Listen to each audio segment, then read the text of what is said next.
All right, everybody. It looks like we are live. Hello. It's JJ Conway. I'm super excited to be here with you today. Today, we're going to talk about one of my favorite topics. We're going to talk about virtual summits. And then we're also going to talk a little bit at the end of the main lesson. I'm going to do an update on Juneteenth for our Juneteenth authors. Just an overview of the author opportunities and how you and others can tell their story in relationship to Juneteenth. All right, let's go ahead and get started with our 7-figure business building. Again, if you are just joining us for your first Thursday night class that you've ever had with me, every second Thursday we do 7-figure business building. On the first Thursdays, we do questions and answers, our fireside chat. On the second Thursday, we do 7-figure business building. Sorry, I'm a little distracted. We've got a new camera set up here. We're trying to fix things a little bit. I'm sorry. Let me say that again. If you are new to me and my body of work, or if you are listening to this as part of the Ladies of Wealth podcast, I'd like to remind you that every Thursday night we do a live class where you can get your questions answered absolutely free. And so every first Thursday is our fireside chat. Today's our second Thursday. We'll be doing our 7-figure business building. Tonight's topic is virtual summits. And then third Thursday is real estate, and fourth Thursday is the empowered entrepreneur. How do you become the person who has what you want out of life? And today what we're going to learn about the 3 key mistakes that unsuccessful virtual summit hosts make and how you can avoid them. We're going to learn about the crucial first step that almost nobody does in planning their virtual summit. And then we're going to talk a little bit about why our mindset needs to be open to virtual summits as not just the virtual summit, but as a method of getting outside of our comfort zone. You're going to be amazed. And if you are somebody who finds that you're doing everything that you know to do, and yet you're not getting the results, you need tonight's lesson. Let me say that again. If you may not think that you need a lesson about virtual summits, I encourage you to stay on anyway, because if you have ever experienced beating your head against the wall, trying to do everything you know how to do, and yet nothing seems to be working, tonight's lesson is going to unlock your success. And we're going to do that and talk about virtual summits. After the main lesson tonight, I'm going to do a Juneteenth author update. And so hopefully you'll be able to stay on if that's a topic that's of interest to you. We'll do an author update to explain how people can participate in our Juneteenth anthology, some packages at no cost, and you can participate in telling your story. It's important now more than ever to tell your story. So let's go ahead with all that said and get into our slides tonight. Again, this is our 7-figure business building. If you're listening as part of the podcast, then I encourage you to come with us live on Thursday night so you can get your questions answered and be a part of shaping the content. All right. Today, we're specifically going to talk about how to make your first $1,000 with virtual summits. Now, I do want to qualify. You're going to find out in a few minutes, some people do virtual summits and they're really not in it for the money. Okay. So if you're in it for the money, we're going to talk about how to make the money. If you're in it for another reason, we're also going to talk about how to be successful in those reasons. So money is just one measure of success. It's a very clear one, but it's really just one measure of success. And what I teach you today is going to be a way. It may not necessarily be the way. In fact, I believe that there's no one right way except the way. But we're not talking about him right now. We're talking about virtual summits. Okay. So just a few announcements. I'm going to talk to you about our upcoming Juneteenth conference. I'm also going to talk to you about, I'm just going to kind of plant the seed for our Women's Wealth Tour that's coming soon. We just did one in Tampa. Well, that was not really Tampa. Well, I'll explain that some other time. But we also have one coming up in Georgia. We're going to be in Macon, Georgia, and I need to get some more details on that before I can share it with you. But the biggest announcement I'm going to have for you today is about our Juneteenth conference. We're also going to talk a little summary of what building wealth together is, and then we're going to dig right into our content tonight. We're going to talk about the crucial mistakes that eat away your profit. We're going to talk about how you need to find your value path. We're going to talk about how to fill seats, and then I'm going to give you a warning. Now, the cool thing about everything that I teach you is I always give you an application and next steps, and today is no different. Okay, so the announcement that I want to make, I've already placed a bug in your ear about the upcoming Women's Wealth Workshop that's going to be in Macon. We're trying to plan out our Women's Wealth Conference for the end of the year. I really want to do something special, but let me tell you, if you can't make it out this year, you gotta, let me put it on me so you can see me, because I'm talking about, I got a slide on Juneteenth, but I'm talking about the Women's Wealth Summit, the Women's Wealth Tour. If you cannot make it, it'll be our 11th annual Women Building Wealth Together conference, which we have rebranded and renamed, and I keep forgetting to use the new name, but it's the Women's Wealth Summit, the Women's Wealth Tour. Okay, if you can't make it this year, I get it, but you gotta make it next year. Next year is going to be our 12th year, and 12 is a very special number for me. So we are going to make it the big blowout we never did have at our 10th anniversary. All right. So this coming year, 2025, is our, can you believe it? It is our 11th annual conference. Oh my goodness. I can't believe it. I do believe it because I'm living it. All right. But the announcement that I want to share with you today is for Juneteenth Legacy. We have a lot of historic events going on. Even if you are not somebody who considers Juneteenth to be a valid holiday, and some of you are like, what is she talking about? Okay. I live in an area of the country where Juneteenth is not a thing. And so it should be a thing because it's the state where Juneteenth happened. But to the day in and day out life of people where I live, Juneteenth and what happened in Juneteenth is really of no consequence to their lives. And so I do try to be cognizant of that. And so I want to acknowledge that for many people, it's like, well, many people where I live, it's like, why is this important? And so even if you don't think it's important, I encourage you to sign up anyway, because you will begin to see why it's important to somebody with my background and my heritage. Okay. So we have the upcoming Juneteenth Legacy Summit. We're going to do the historic walk with Opal Lee. She'll be 90 years young this year. She's the grandmother of Juneteenth. I'm also trying to work a visit to her farm for Wednesday, the 18th. We haven't got that locked down yet. I keep playing phone tag with actually, let me be real. I haven't returned his calls. I've been so crazy. I haven't returned his calls. Let me not even try to play it like that. But our opening keynote at 11 a.m. Thursday is going to be Dr. George Fraser. We are also going to have Dr. Boyce Watkins. We are going to have Brother Bedford. You're going to have your girl, JJ Conway. And I hope we'll have lots of you in the venue speaking, on the Zoom speaking, or in the Black Wall Street area vending. Okay.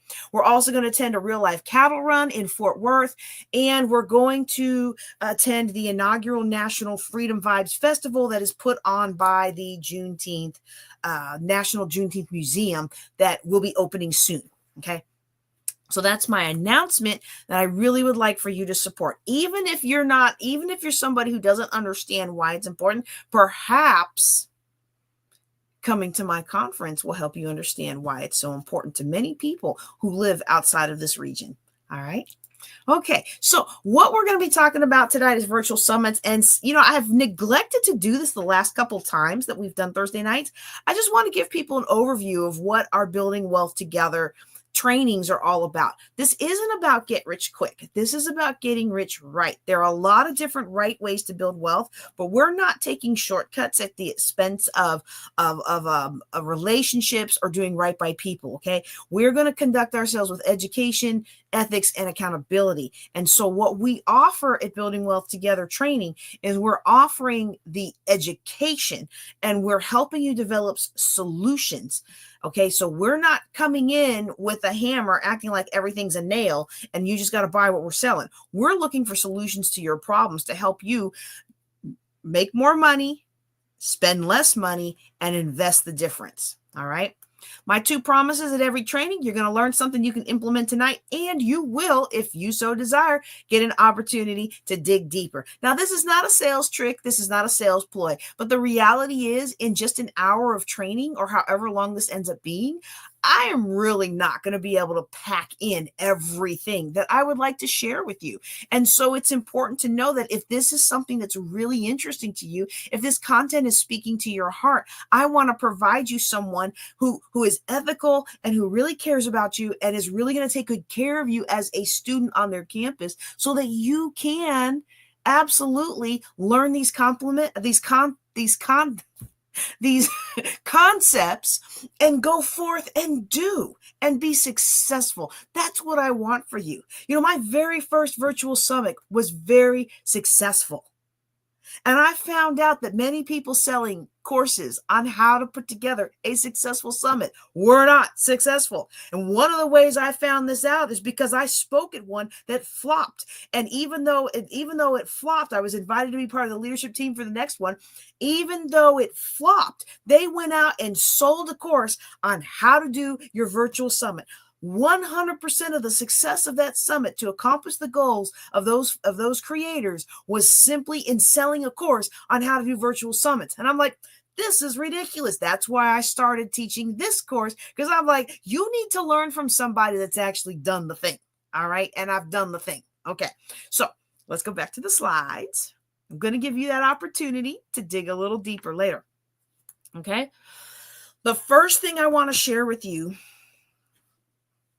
actually, let me back that up a little bit, okay? I did say, so I got to figure out how to cut this for the podcast, okay? So for the podcast, I'm going to skip what I'm about to say and make what I'm about to say a separate podcast, okay? So before we can talk about something such as virtual summits is a path to a goal, okay? Before I can talk about that, there's something I really need to talk to you about first. And that is what we need to do with our lives when we feel like we are banging our head against the wall and nothing is working out. When we feel like we're doing everything we know to do and yet nothing is working out. Okay? Now, I'm going to tell you this, and I'm going to tell you up front. People have told me and given me feedback in the past that I could probably find a nicer way to say something. I did some really successful training with a very, very, an amazing group of speakers. And I was like, stop lying to yourself. And they were like, I really wish you wouldn't say it that way. And I'm like, yeah, but we need to stop lying to ourselves, because when I say it a different way, you can just keep lying to yourself. Okay. So I am acknowledging right now in front of you, my friends, my internet friends, and my podcast friends, that I know that what I'm about to say is probably going to hurt some feelings and step on some toes. Okay. But see, you didn't come to my channel to be coddled and ego stroked and it's okay, baby. They just don't appreciate you. You didn't come to me for that. You can go to somebody else for that. What you came to me for is for me to help you succeed.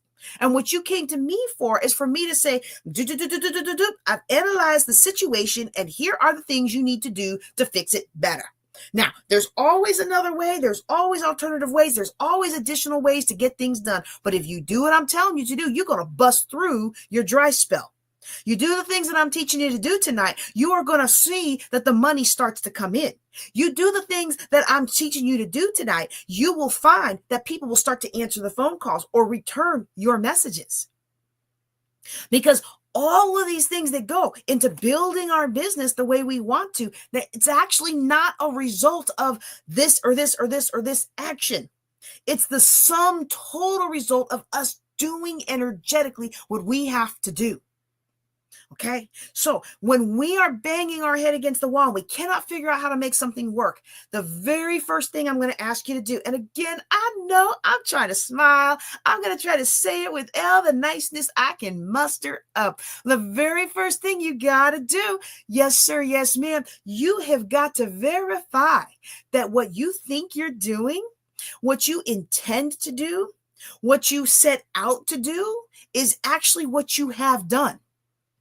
Now, This is not one of those things where I am pointing at you and not talking about me. I got one finger pointing at you. I got three more pointing back at me. I am the queen of thinking I sent an email and then I come home five hours later and that thing is still unsent. Or maybe I hit send, but I didn't verify that it sent. And then I come back home and Google's like, this file's too big. Tell us how they need to have access to it. And then I'm like, man, I thought I sent that before I left for the day and was gone all that time. And so my reality did not match my intention in that moment. See how I talked about me and not you?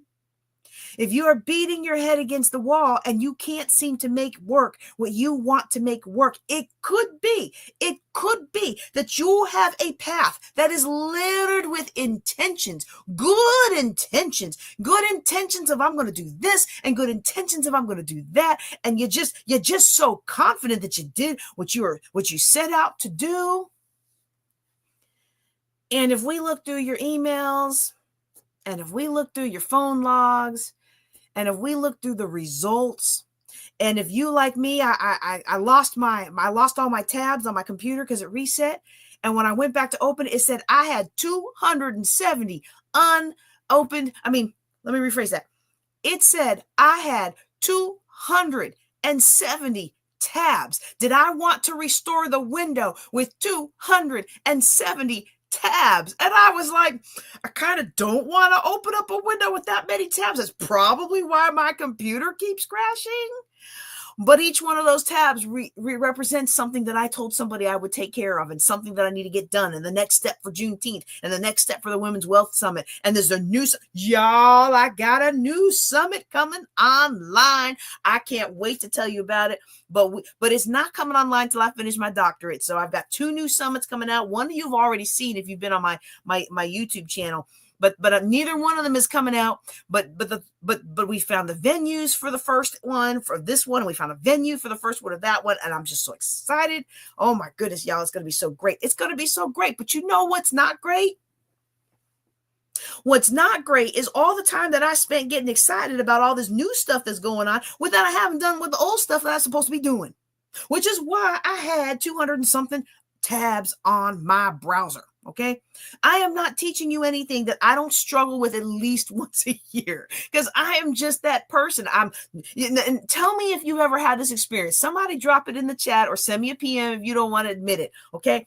I set out to do task A, and task A requires B, C, and D. And so I say, okay, let me go get B done. Let me move on to C. Oh, wait a second. In order to accomplish C, I got to do X, Y, and Z. And then I got to email Q, R, and S. And then I've got to talk to T, U, V. And then by the time I get all around the world doing all that so I could get step B done, somebody calls me or the alarm goes off and it is time to go pick up my son. And then I go do that. And of course, I can't just pick him up because, he needs his mama time. I pick him up. We go to the park. We play at the park. I come home. He goes to practice. I sit back at my computer at about 5 o'clock. And guess what? That main first task ain't never got done. Because I got all around the world distracted by all the little pieces that needed to happen before A could happen, which is exactly why A hadn't happened in the last month, in the last year, in the last 2 years, in the last 4 years, in the last 5 years. I know I'm not the only one who has had something like that happen.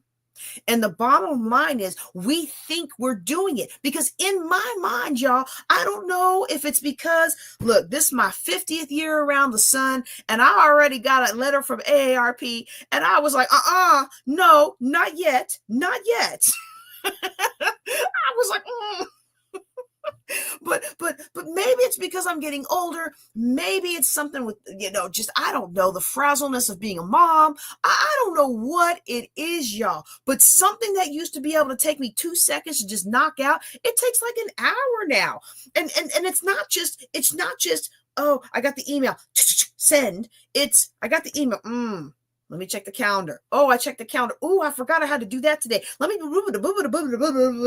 oh, I'll deal with that later.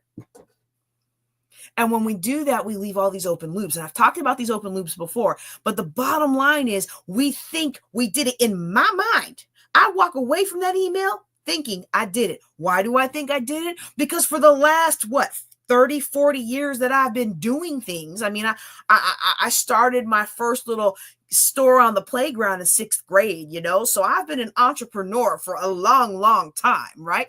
And in my little mind, when something comes across my desk, I do it.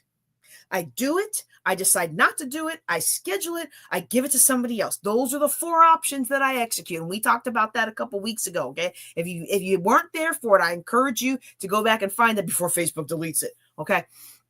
So in my mind, I think it's done.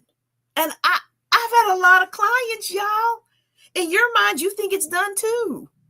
In your mind, you thought you hit send on that email. In your mind, you thought you were doing this and you were doing that. And then you find out that it didn't happen. And that's part of why we think we're doing all this effort. And we're really just in our head against the wall. Okay. And so what we have to do is we have to build in some time and capacity to actually make sure that we're following through. And so that's the first thing. When we feel like we can't get where we need to go, that's the first thing I want you to look at. Are you actually doing the things you intend to do? Because here's what we do a lot of times, okay? We judge somebody else by their behavior, by their results. But you know what we do for us? Oh, we judge ourselves by our intentions. Well, I meant to do that. Well, I thought I'd do that. Well, I thought I hit send. And the other person thought they hit send, and the other person intended to do that, and the other person intended to do this, and they never follow through. And you know what we don't do? We don't say, oh my goodness, you probably just forgot to hit send. We're like, can't work with them. I'm taking them off my list, So I just want you to consider that if things aren't working out, consider that before you take drastic actions or spend yet another $2,000 on somebody else's accountability program who's just going to tell you do the things that you need to do. Okay. The second thing I'm going to recommend, if you find that you are really trying to do everything that you know to get done, and you are doing all this action and you're burning the candle at both ends and you just feel like you're getting nowhere. The second thing I want you to do, I want you to verify that your actions truly are consistent. And not just consistent across your perspective, but consistent across all perspectives. Okay. So, and I'm going to give you a couple examples of this. I had a, I can't even call them a client. They did a free consult. And I was like, look, if you can't hear my voice, then I can't work with you, because they kept saying, oh, well, we just have a little credit card problem. You got credit cards that are worth double your salary. You got credit cards that's worth double your annual salary. That's not just a little problem. That's a big problem. And then they're like, oh, but we have really good credit. I'm like, your credit is 570. I don't know what world that's really good credit. And I'm a person that doesn't even like you to use debt. Okay. But I understand credit is important when you get mortgages. It's important to the interest rate that you're going to get. It's important in your insurance. If you are moving and you're going to get an apartment, a lot of apartments and a lot of landlords, it's important. You can still get a nice one with somebody who does manual review of your situation. But a lot of apartments and a lot of landlords, you're not even going to get your foot in the door unless your credit is a certain thing. So I get that credit's important, even though I'm not a big fan of using debt. Okay. But when you come at me with, well, it's a 570 and we're doing really well, I'm like, honey, you are not doing really well. And I felt so bad for the husband in that situation, because the husband was the one who brought them to me. And I could tell that he really wanted to work together to get their finances straightened out. But I was like, this isn't going to work. I can't work with you if you're not even going to acknowledge with me that you make, I forget what it was. I'm going to make up some numbers. You make $29,000 a year and you've got $60,000. And we're not even talking about student loans. Okay. Because at those levels, if that 60K was student loans, it'd be deferred. Okay. But we're talking about credit cards and we're talking about multiple vehicles and the vehicles. I was like, well, that's kind of reasonable because they don't know what they don't know. But I was just like, you got all of this stuff up on this JCPenney card and the Macy's card and the whatever cards. And you're going to tell me everything's great and it's just a little no. And I was like, look, this is the reason why you all are in the mess that you're in, because you think these are just little problems, but this is a glaring problem for your future. And of course, they never came back around. I hope they found somebody else that was nice and sweet and kind. And I hope they eventually got out of debt and got their life pulled about together, right? But that wasn't going to work for me. Because see, her actions were not consistent. She kept saying, well, I do this and I do this. And I'm like, well, the numbers say you do that. Well, I do this and I do this. Well, the numbers say you do that. Now, if she at any other point had said, oh, well, yeah, I guess you're right. I hadn't seen that before. Ding, ding, ding. Now I can work with you. When she was like, I'm doing fine. I'm doing fine. My dad was a financial planner. I know all about money. And I'm like, most financial planners look at, 22% interest that you're paying every month, and they call that a penalty. And they don't want their baby girls having that kind of debt. Anyway, so that's an example of somebody that's really not, they think their actions are consistent, but their actions weren't consistent, because every time that she would spend a month or two planning well, then she would spend like 3 or 4 just spending whatever. I'll give you an example from my life, and this is not financial, but it is in the sense of building something up. Okay. So I have my business and I have the ministry. Many of y'all will notice that for business, I dropped my daily thoughts and switched to a weekly affirmation. I found, aside from the month of travel where I thought I had it set up for April, where I thought I had it set up, but I didn't, to just go while I was gone. I just found that weekly was what I could consistently do until I can rehire a new assistant. Right. And so that's doing that. That's what I could do. I had to stop lying to myself that I was going to pull off this daily thoughts thing. Now, when I hire another assistant and I get him or her trained up, then we'll go back to the daily thoughts. But for now, we do what we can do. Okay. But my ministry that the Lord gave me, we used to do the daily scripture. And I would do the daily scripture as part of my son's go to school routine. So we'd get dressed and we'd eat and we would have a little bit of time, because we try to keep him on the same wake up schedule that if I'm out of town, he has to wake up early to go to dad's office to ride the bus to school.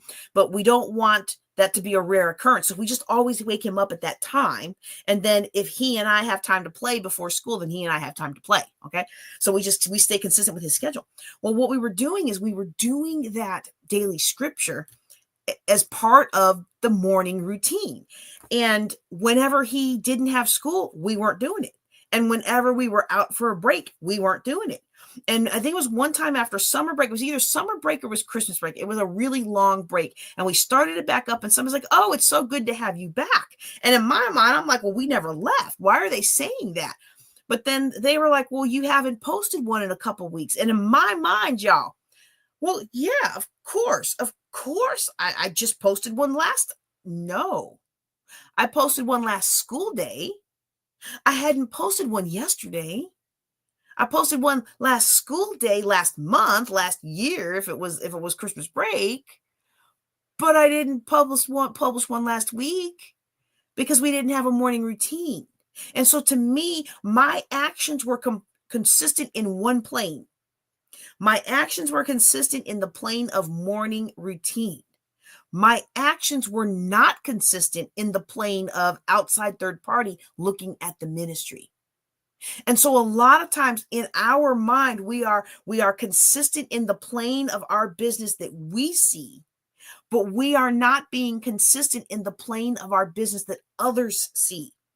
And John Maxwell has a very short quote that says, consistency compounds.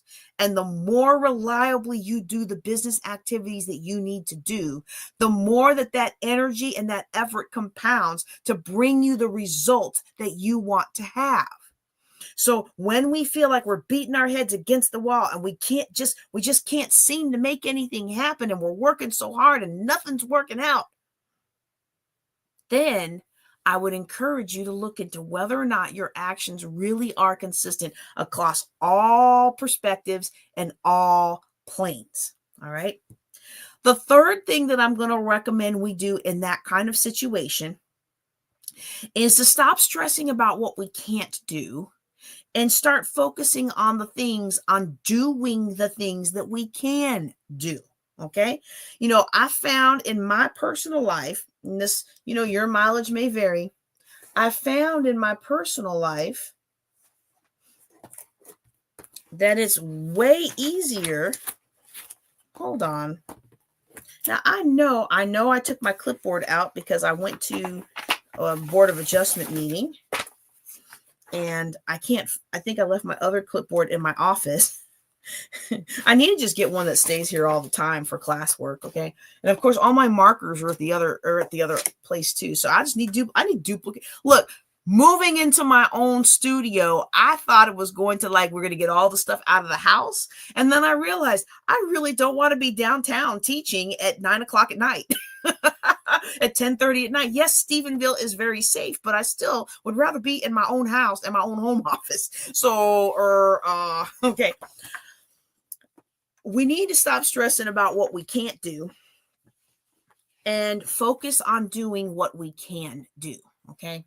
And I'm going to pause for a second because I'm getting a little nervous. I keep seeing people come on and drop off and come on and drop off and come on and drop off. So just indulge me for a second. I want to make sure y'all can hear me. Okay. Nope. Yep. It's working. So like I said, we had a new setup with the camera to help try to mitigate the choppiness that we had last time. Okay. So okay.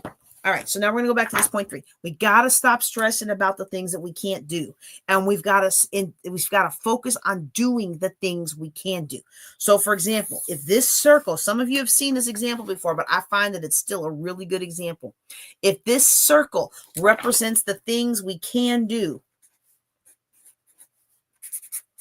that we can do, okay? It represents the circle. It represents the things that we can do. All right. And all my other markers are in the other room. Do I have any other color in here? Okay. Oh, this will be funny.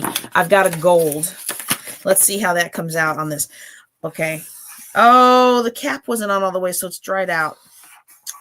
I'll just have to use the black. Okay.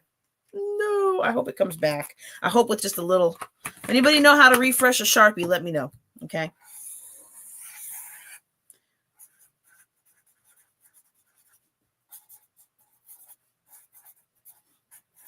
Okay. So if this circle, this big circle, represents the things that we can do. Okay. This represents the things that we can do. A lot of times what we do is we focus on what someone else can do. And we might lament that, maybe we're not as good looking as they are. We probably are good looking enough to accomplish our goals, but they're amazing looking, right? We feel like we may not be as smarter as they are, we feel like we may not be as smart as they are, right? We may not have parents with connections, okay? Let's see, what else? If you want to drop it in the chat, you can if you're live. What else? What else do we sometimes look at somebody else and say, oh, they can do? Oh, well, they have a degree and we don't. I'm going to tell you right now, I have a couple degrees, but having degrees is not an indicator of entrepreneurial success. In fact, the research shows the higher level degrees, like the people with the PhD, they make way less money than the scrappy entrepreneur who knows how to energize themselves and work with people. Okay. So we might look at what somebody else can do. And we might be like, oh, well, I'm never going to get ahead. I'm nowhere near as good looking as she is. And I don't mean to minimize these concerns, okay? Because I better not give her name. When I was in I can't even say where it is, because as soon as I say where it is, everybody who is in that circle that I was in, they're going to know who I'm talking about. I was in a place with some people one time, and we went to an event. Oh, wow, this is such a vague story. We went to an event. Well, one of the ladies that came with us, I thought she was nice. I thought she was pretty. I didn't think anything of it, but then I've always been kind of a geeky, nerdy, physics geek kind of person. So I've never been a fashionista. I had no idea how gorgeous this woman was considered to be until the entire evening. everything we did, whether it was from going out to dinner, whether it was going to get our tickets for the sporting event, whether it was at the sporting event, after the sporting event, trying to go to our cars, every 30 seconds, every 2 minutes, some man was coming up offering to buy her drinks, offering to buy her dinner, offering to buy her tickets, offering to do this and do it. And they were just falling over themselves to do this for her. And I looked to the person next to me and I was like, what is this? And she was like, oh, welcome to outings with so-and-so. This is just how it is. And I'm like, but what are they? What are they do? Because okay, there's a book series called What Southern Women Know. And one of them is What Southern Women Know About Flirting. And in there, the lady says, anyone who thinks that sex doesn't sell doesn't have enough sex appeal to sell or give away. And that comment hit me like a ton of bricks because I've never had a guy falling over myself. Okay. So when this happened and I didn't understand what was going on, that was the first thing that came to my mind is, oh, wow. She's got, I don't see it because she just looks normal to me. We had a great time. She was a normal person. She was a fun person. She had great energy. And to me, she just kind of looked like the girl next door. I didn't see whatever all these guys were seeing. Okay. But apparently, according to the other new friend that I had just made that night, that was a regular occurrence with her. And so sometimes people are more attractive than you. And yeah, those doors will open up more for them. Okay. Maybe that's true. Maybe some people are smarter than you. Now, like I said, when I started down this path, being super smart doesn't usually translate into having super wealth. Super wealthy people are very smart, but they're not just book smart, they're also people smart. And they know how to harness the power of the super smart experts who are super book smart, or who might be super lab smart, or who might be super detailed smart in this particular area. The wealthy person harnesses the power and the expertise of these people and applies it to the wealthy person's goals. Okay. So that doesn't mean you can't be wealthy if you're super smart, but it does mean that because so many people rely on the letters after their name to open up the doors of success, and they're not open to the experiences of others, that a lot of times super smart people miss out on the great wealth. But we're sitting around here feeling bad because we don't have all the letters after our name. Okay. We might be feeling bad because our parents don't have the connections somebody else's parents have. Somebody else's parents open all these doors for them, and you don't have parents that did that for you. Well, it just like the good-looking people have a little bit easier leg up in life, so do the people whose parents have connections. But guess what? At the end of the day, the parents can open the door. You still have to walk through. And guess what I have found out in my short lifetime? I have found out that most people are not willing to do whatever it is they need to do. And if you are willing to do what you need to do and you will stick with it, you will outlast everybody who had the connections, and you will outlast everybody who had the attractiveness. It doesn't mean that somebody's not going to ride their good looks well into their 50s or whatever, okay, until they stop looking so good or people stop caring, right? It doesn't mean that doesn't sometimes happen. But what happens more often is the person who got away in their 20s with everything handed to them because they look good, they start to get aged. They start to age a little bit. And in their 40s, they give up because, well, now the age doesn't work. It was never about the age. It was about how people felt around that person, and they weren't able to harness that energy as they aged. And so somebody like me and you, who's just kind of average looking, and we can make ourselves look kind of nice if we feel like it, we maintain our energy and learn how to build relationships, we can surpass the other person. Now, you notice I've spent all this time talking about the other person. I haven't spent any time talking about what we can do. You know why? Because most of us who are hitting our head against the wall, I'm doing all these things I can do, and nothing's working out. But look at her. She put one little video out there on TikTok, and now she's making $1 million. I know some of that's true, but most of that ain't true, y'all. Or if she's making $1 million, she's spending $790,000 to get there. Okay. So These things can be advantages, and this person may have advantages, and this person may have skills that you don't have. But you know what else that person doesn't have? That person doesn't have the calling that you have. That person doesn't have the people that you were meant to reach. That person doesn't have the business that you were meant to do. See, you have your sphere of influence. I have my sphere of influence. But we're so busy looking at them that we don't do what we can do. And we honestly, if you stop and think about it, myself included, and I've been teaching this stuff for years, y'all, we do very little of what we can do. Okay?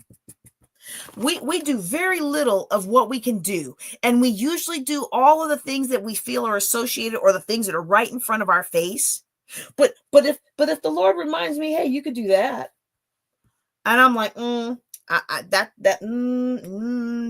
this is my comfort zone. That's my comfort zone. Let me write that on there, okay? If this is my comfort zone, yeah, it's got me bound. But you know what? It's like a dirty diaper. It's dirty, it's stinky, but it's warm and it's mine. And a lot of us are stuck in the stinky diapers of life because we refuse to learn how to potty train because it's outside of our comfort zone. But when we do take advantage of, when we do execute, when we do try to do the thing that's outside of our comfort zone, a curious thing happens in life. Let me make a little star up here, okay? If the star is the goal, okay? A curious thing happens in our life as we are moving from the goal. When we stop looking at how somebody else has these benefits in life that just put them closer to the goal. Some people just have benefits in life that put them naturally closer to the goal than you and I started out with, right? But when we stop focusing on them and we start focusing on us and what we can do, and when we're willing to break out of our comfort zone, when we're willing to break out of this comfort zone and go towards what we could do that we're not so comfortable with, now the next thing that happens in our life is we now expand the abilities of what we can do. And if we just keep expanding and expanding and expanding, and maybe we get off kilter a little bit, that's this one. We're expanding. Oh, we get distracted by this over here, and we chase after that for a little while, but we get back on track. And then the next thing you know, you will have reached your goal. Their life and their path has nothing to do with your success. Now, they might help you on your success. If they're mean girls or mean guys, they might hinder you on your success. You may have to learn how to work with them or work away from them. I don't know about all that. But what I'm saying is these people's benefits that they have in life has nothing to do with you getting outside your comfort zone and taking those next steps. And so when we talk about our 7-figure business building, as we continue to have these lessons throughout the year, I want to encourage you right now, try something you've never tried before. And if you have tried something before, but you haven't tried it the way I'm teaching you, which again is just a way, it's not necessarily the way, it's a way that works for me, and I believe it will work for you. But the only way to know if it will work for you is to try it that way, right? Virtual summits can be something that's outside of your comfort zone. But one of the reasons I recommend it to entry-level entrepreneurs is because you can put on a virtual summit without spending any money.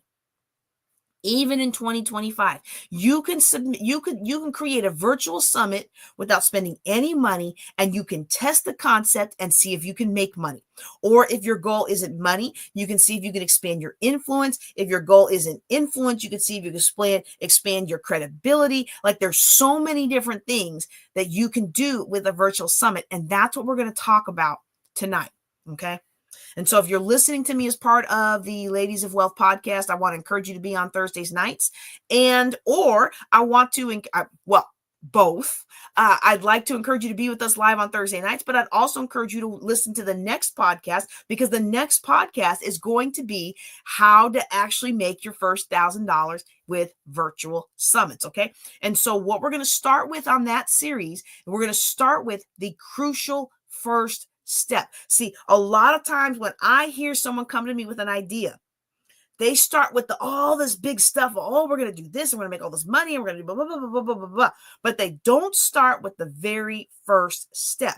And it's especially a crucial first step if you are working with somebody else. If you are working with a team or you are working with a partner to do your very first virtual summit or your second or third, let me go back to me. Okay, your first virtual summit was a real success. And so you're like, oh, let's expand this. Let's bring in some people. Let's get a team together so we're not doing everything. Okay, I've made this mistake. Let's bring a team in. And then you bring the team in, and now you don't do this very crucial first step. It can completely derail your virtual summit process. And the very first, most crucial step you have got to do when it comes to these virtual summits, and really any other summit or conference you put together or book you write or chapter you write, or wow, it sounds just about like everything. The most crucial first step that you need to do, you need to figure out why you are hosting a virtual summit. You need to figure out why it is that you are doing what you do.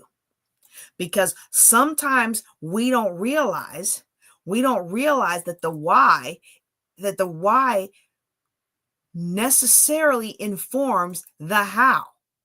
All right, let me see what's going on with me here. Okay. We don't pay attention. We don't feel like, oh, nope. I don't know what I did. I'm just going to be blurry, I guess. Here, let me just come in maybe and come back out.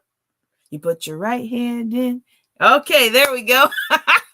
Okay, so we miss this crucial first step of determining our why. And because we miss this crucial step of determining our why, we go down all these rabbit trails of things that don't apply to our success. And then we're so diluted in our energy that we don't focus our energy on the success we want to have that meets the why. And so everybody seems to assume that when we have a virtual summit, the goal is to make money. Making money is great. Okay. Making money is wonderful. I love making money. Would you like to spend some of your money? You can send some of your money to me, Queen of Cash Flow, at Cash App, Zelle, PayPal, Vimeo. No, not Zelle, not Vimeo. Whatever the V1 is, you can send your money to Queen of Cash Flow. I will accept birthday blessings all month long. All right. But money is not the be all and end all of life. It makes life a lot nicer. I ain't gonna lie about it. All right. But it's not the be all and end all of life. There are other reasons that you might want to have a virtual summit. And if you, hold on, let me come back.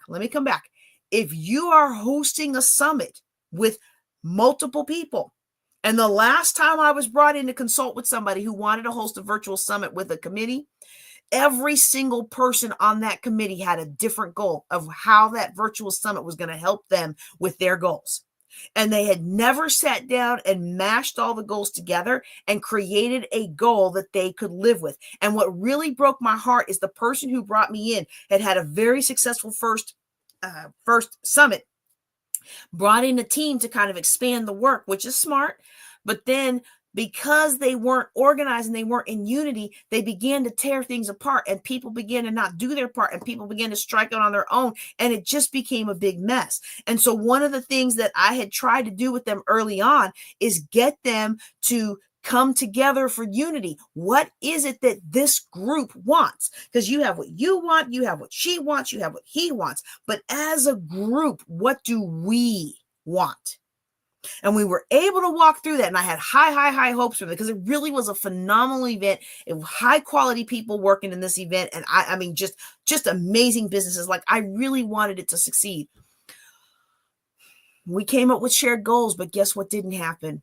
Everybody didn't buy in the shared goals. They just kind of nodded their head, because the leader brought in JJ Conway, and they wanted to nod their head and get through the training and get through this and get through that and get to what they really wanted, which was to make money, or get through what they really wanted, which was to monopolize the conference with their content, or would they get to what they really wanted, which was to get access to all the emails of everybody who registered.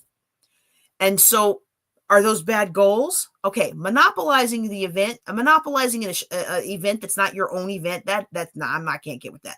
But is it wrong to say I want to have a virtual summit to build my email list?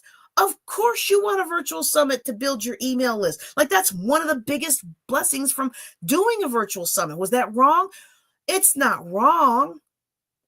But if the shared group said, we are doing this because we want to spread awareness about blah, blah, blah social issue, and you're so focused on collecting emails that you take out Facebook ads about collecting the emails, and you do this and do this and do this and do this with the purpose of collecting emails, and you're turning people off because you didn't listen to JJ Conway, who said when you collect emails, give them something of value, because all you wanted was to collect emails. And then you didn't collect emails because you didn't offer something of value, and you turned people off, and now you couldn't even spread awareness about the event, about the social topic. And I felt so bad for the person who hired me. And I told them, I see the handwriting on the wall here, and we're people of our word, and we'll do what we got to do.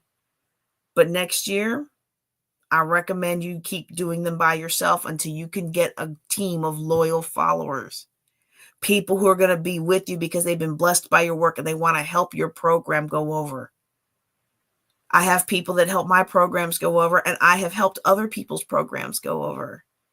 Not because I'm self-serving. I mean, don't get me wrong. I get something out of it. Like when I go help so-and-so's events, I am going to get a picture of me on that stage. One way or another, there's going to be a picture of me on that stage with a microphone if I have to bring it myself. And don't you think that there are times I travel with the microphone for the express purpose of getting my shot because I volunteered at your conference? Hey, yes, sir, and yes, ma'am. It's called strategic thinking, right? But I'm not going to get my microphone shot at the expense of that person's conference, because I'm there to support their goals. Okay, so the very most crucial first step that people don't spend enough time on is figuring out your why. Why do you want to have this event? Okay. Are you trying to generate revenue? That's a big one for most of us. I need to make some money, and this should be a way for me to make some money with very little to no actual outlay and cost. Okay. Am I trying to gain exposure? Am I trying to build my list? Am I trying to get people to see who I am and get to know about me and my expertise? Okay. Speaking of expertise, am I holding an event trying to build higher networks and connections?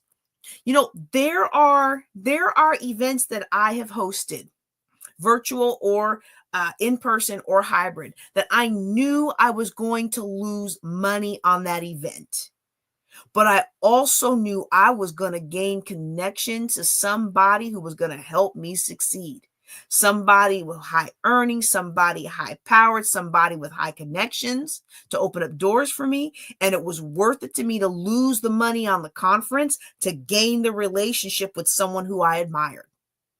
And that model has served me very well. It may not be why you are doing what you are doing, but you need to know if that's somebody else's goal that's helping you plan it.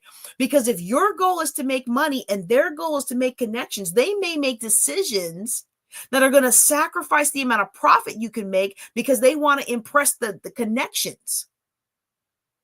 Keep that in mind. Okay. Keep that in mind. All right.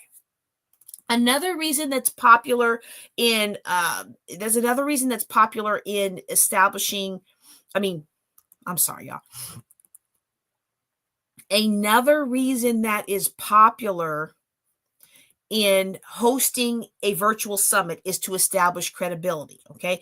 So I remember when I first started my financial coaching business, I was still active duty in the military, and I had some credibility as a speaker. I spoke, my very first speaking event was the National Society of Black Physicists.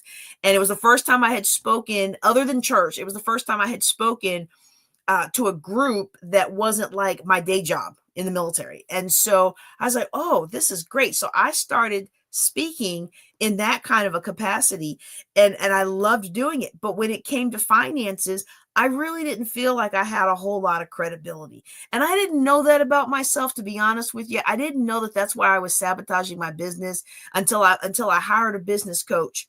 And that business coach pointed it out. And he was like, you've got all this knowledge. You've climbed out of all this debt. You have this certification and that certification. He said, you know 99% more than any other financial coach on the planet. And yet you don't feel like your time is valuable, and you don't feel like people will listen to you. And you know what? He was right. I didn't feel like people would listen to me. And so I went through the program, and he was connected to the Ramsey ecosystem, the Dave Ramsey ecosystem. And so I went to their training. And one of the things that in the late hours night, whatever has happened since then, one thing I really appreciate is that when I went through that training years ago, Chris Hogan and Les Nenow sat with us every night after our main sessions in the hotel lobby, answering our questions. And one of the things that Les said to me, he said, you need to get yourself on stages and on podcasts and on radio and all those things. And he said, and I said, well, what if no one will hire me? He said, if no one will hire you, then create your own stage. And that's why Building Wealth Together started in 2014. Because I realized nobody was hiring me. Now, had I had higher confidence at the time, they probably would have hired me, but I didn't have the confidence, and I just didn't have the experience. And so created the stage. There are some things that you can do with your virtual summit or even in-person summit or other things that will help increase your credibility and position you as the expert in what you do. And so don't underestimate that power. But again, remember, you want to be clear. If you are planning this event with other people, you need to understand what it is they want, because somebody who is trying to boost their credibility may not be aligned with you trying to boost your revenue, or this next one that we're going to talk about, which is impacting lives. You want to help change lives. You're not worried about the money. You're not worried about the connections. You want to see real results out of this conference. When people give you testimonials, you want to hear how somebody was inspired to leave their toxic relationship. You want to hear how somebody was inspired to go back to school and now they have a better job. You want to hear how somebody was inspired to spend 20 minutes a day just focused one-on-one with each kid, and what an amazing world of difference that made in their family dynamic. Like, yes, money is great. Yes, influence is great. Yes, connections are great. Yes, establishing myself as the credible person in this or that field is great. But at the end of the day, if lives aren't changed, it isn't a success for me. If lives aren't changed, I don't feel good about that event. I would prefer that you both change lives and make money, but that's a whole nother discussion for a whole nother day. So you want to be very clear about what it is that you're trying to do. Now, I just gave you 5, okay? There are a ton of other, can y'all not see that? Uh-oh. There we go. Now, can y'all see that? Let's make sure. Okay, great. Okay, right. So, okay. Oh, I see what I did. I changed it on the PowerPoint. I didn't change it on the presentation. Okay. So I just gave you 5 common big whys. And if you are in my event where we talk about hosting in-person events, guess what? You're going to see the same 5 paths, because they're the same 5 paths for every event, right? And now there are other paths. It's all about what's important to you. but the why is going to inform the path you take to create the event. So we named this training How to Make Your First $1,000 with Virtual Summits. So if your goal is revenue, we're going to talk a little bit more about that today. We're not going to talk so much about the others unless somebody drops a question in the chat. I will always stay on and answer every last chat question before I get off or close off the broadcast, okay? But if you don't ask me any questions about these other ones, other than the stories I've already told, we're probably not going to talk much about them, okay? But if I'm I'm hosting an event and I want to earn revenue, there are a couple different ways I can go about it. And there's so many different tools out there. There's so many different software packages that you could broadcast on. I mean, you could use Zoom. Zoom is free for 40 minutes, right? You could use there's other software out there. I'm not going to start naming some because honestly, I've been a little frustrated with a lot of the platforms that I use because they keep hiking up their prices and they're not adding a whole lot of extra value to make it worth it. And it's just like they're just doubling their prices because they think they can. And then you got a group of us that are like, oh yeah, we'll develop our own thing. Thank you very much, And so as a quick aside, if you are looking for an all-in-one solution that is like a course platform, don't buy another thing unless you absolutely need to. I have got coming down the pike. I am a founding member, and the public link is going to be released soon of a new software that will replace school or, some of these others like Thinkific or Teachable or Udemy or some of those things. Now, it may not have the connection of a Udemy to all these different people and all these different creators, but it's the similar concept that will allow you to get your stuff out and you build your landing pages and your email and all that stuff. But this one's specifically focused on courses. So even though it has all those other things, it's not like a funnel system that allows you to do a little bit of courses. This is a course system that has the funnels and the email and all the other things. Okay. So anyway, but don't spend money on that. Okay. There are a lot of different ways that you can do your, there are a lot of different ways that you can host your platform, a lot of different platforms on which you can host your event without spending any money. There are also some ones that you can use that cost big bucks. There's one that I bought into, a lifetime offer I bought into a long time ago. It's really amazing. I think the lifetime offer was like $150. It is one of the most amazing conference platforms you've ever seen. Why don't you ever see me use it anymore? Because it doesn't play nice with Facebook and it really doesn't play nice with YouTube.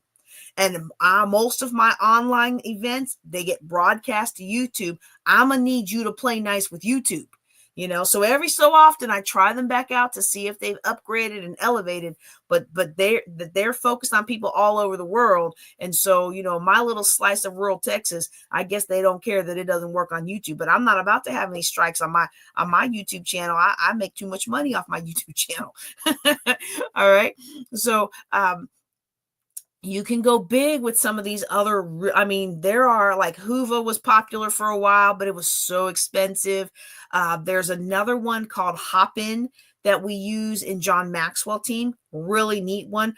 I don't know which one Women in Cloud uses, but it is the most amazing course, amazing virtual summit platform I have ever used. There was one that I thought was even more featured, but it was so basic. How do I want to say that? There was one that had a feature I really liked, but the rest of it was nowhere near as good as the one that they use for Women in Cloud. But when I looked at the price to use the one that they had for Women in Cloud, I was like, yeah, nope, I'm not making that kind of money yet. But this software that they use for Women in Cloud is amazing. You show up at the tables and you have the round tables and you have your faces and you have all these other things.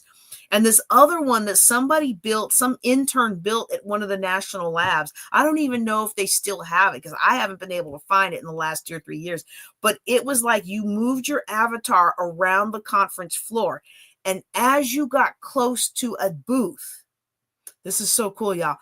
You heard them talking at the booth, and as you got closer to it, it got louder, just like a real event. And so you walked your person around with your mouse, and you went to these different places, and you talked to the booths, and then you went to the main stage, and I really enjoyed that. But now I'm curious. Now I need to figure out. Now I need to figure out where it is. So I don't know if this is going to work. I don't know if this is going to work, but I'm just going to see if I can find it. Women in Cloud. Start conference, start Women in Cloud Summit, Collective Power, Executive Mentoring. Oh, nope, that one. Oh, Remo. That's what it's called. Remo.co. Remo. Let me see if I can put that in now. Yeah, I'm sorry, y'all. I normally don't like to do this while I'm teaching a class because I'm always afraid that something's going to go wrong. Let's see if they've come down on their prices. Okay, let me see if I can. No, I'm not even going to try. It's remo.co. I'll put it in the chat. Yeah, let me see if I can share it with you. Okay, stop sharing the slide and let me go and see if I can start sharing that with you. Oops, nope.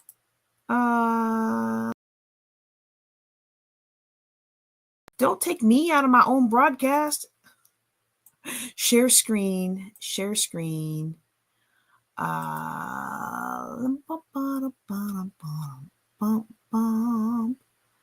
Chrome tab. But wait, if I do that, then I can't see my studio. All right, let me go back to it. You guys are going to love this. Why am I even showing you this? I should not show you this. If you're trying to make your first $1,000 with events, you probably don't need this.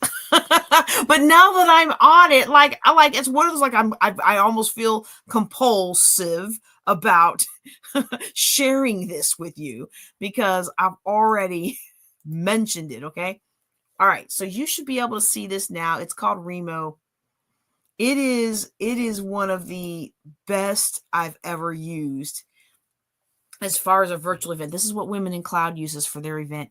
And it's really great. If let's see if their pricing has come down some. Yeah. So I'm honestly, I host 2 or 3 events a year. I'm really not making enough that I want to pay $2.99 a month. Okay. But if I was, I love it. Wait a second. Oh no. Remo is now part of events.com. Well, you know what that means. They're probably going to go downhill and downhill fast. Oh, that makes me so sad. If you haven't seen it already, I want you to go out to YouTube and look up Sherry's Berries versus Sherry's Berries. So many times when something really good gets acquired by somebody bigger, it goes downhill.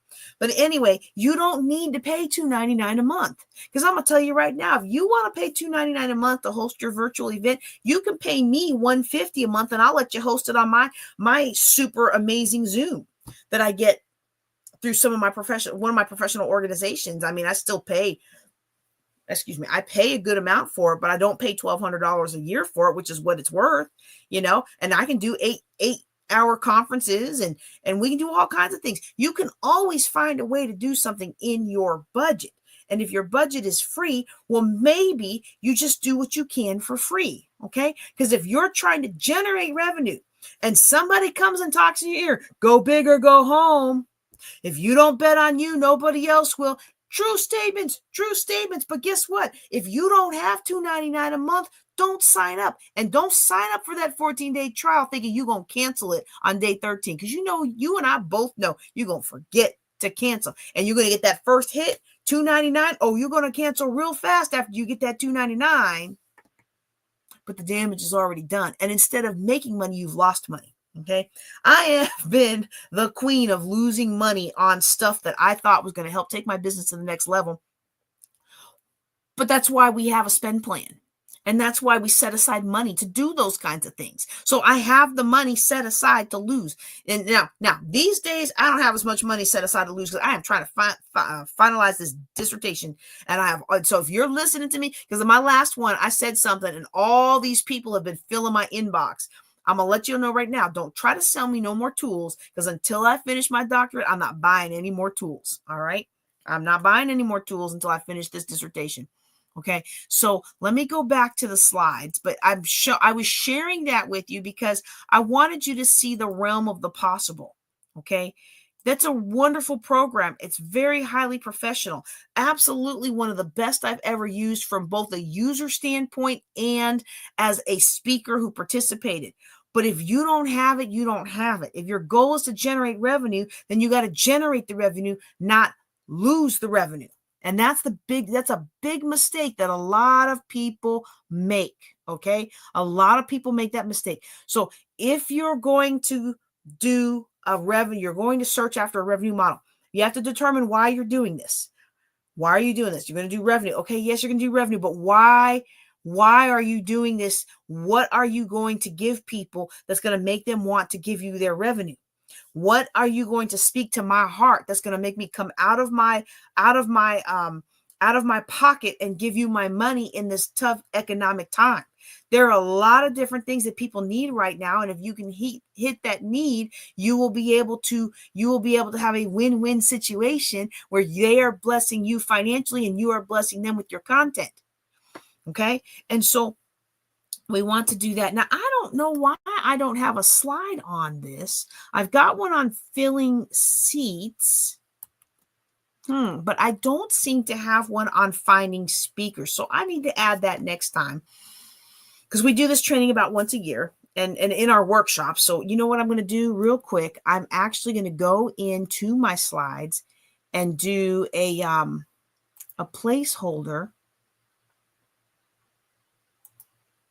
Just bear with me, y'all, because we're going to do a workshop on this, and I want to make sure I don't forget, because I've done that before too. I've been like, oh yeah, I'll do this, I'll do that, and then I don't.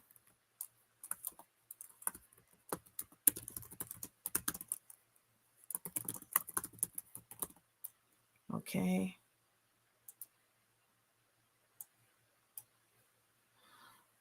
Let's do this. And we're going to fill that here so that I don't forget. So it sticks out to me when I'm editing next time. Okay.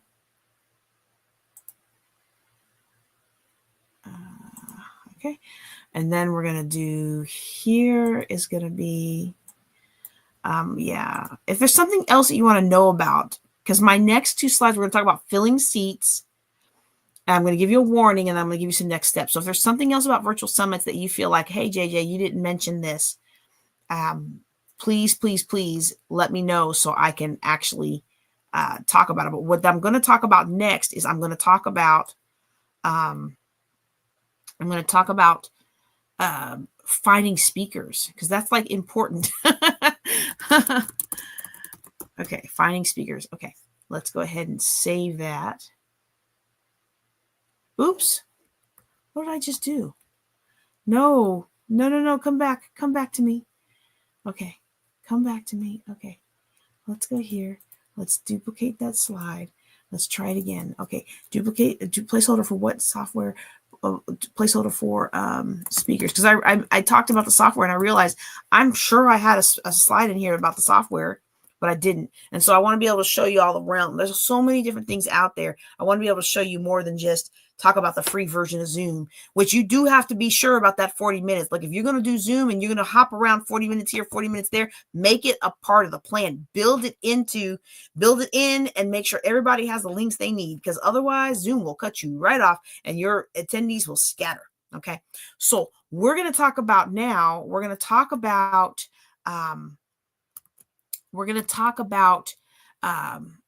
the sweet spot, and we're going to talk about different revenue streams, and then we're going to talk about I'm going to first talk about finding speakers, because that's what should be here, is finding speakers. Okay. And then we'll talk about the revenue sweet spot. Okay. Let's go. Okay. All righty. All right. I'm back. Okay.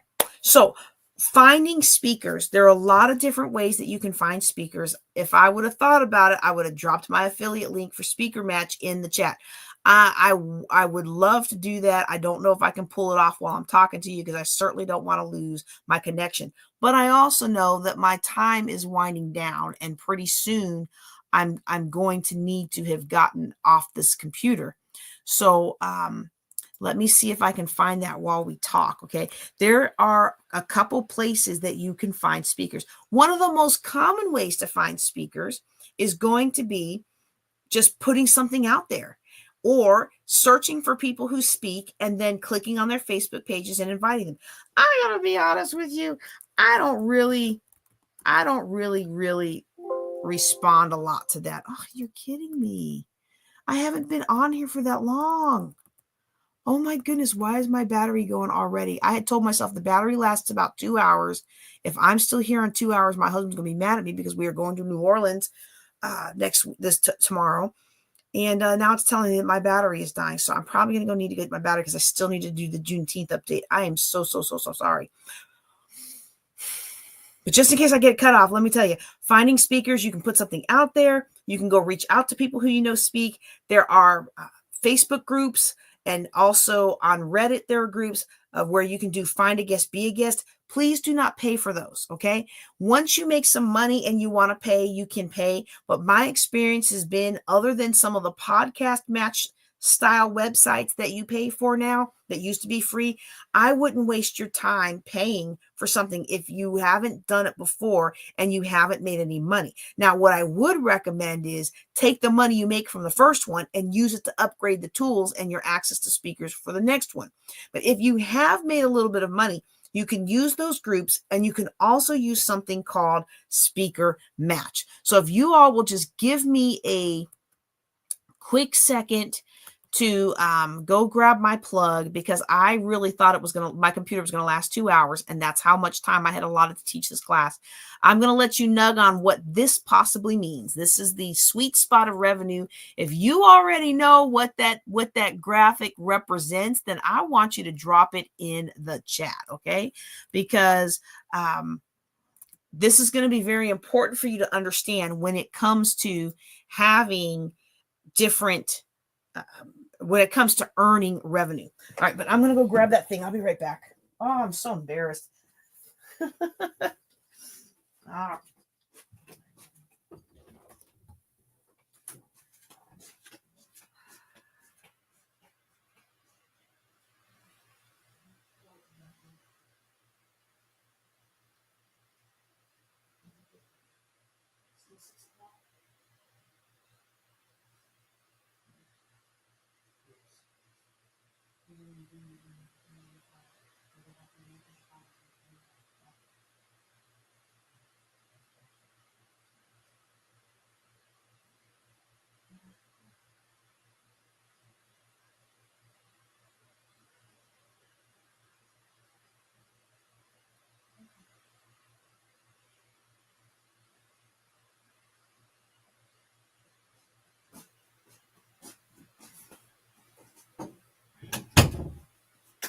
Oh, let's see if this works. It did work the last time, but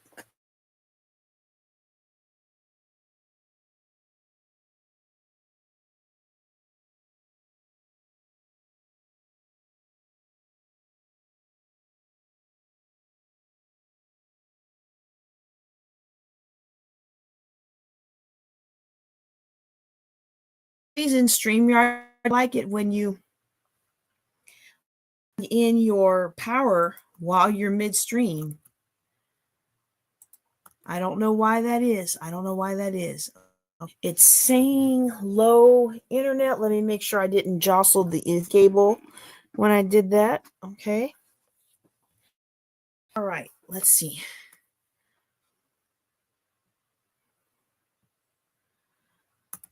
What do you mean a one-time secure code? What? Come on. Really?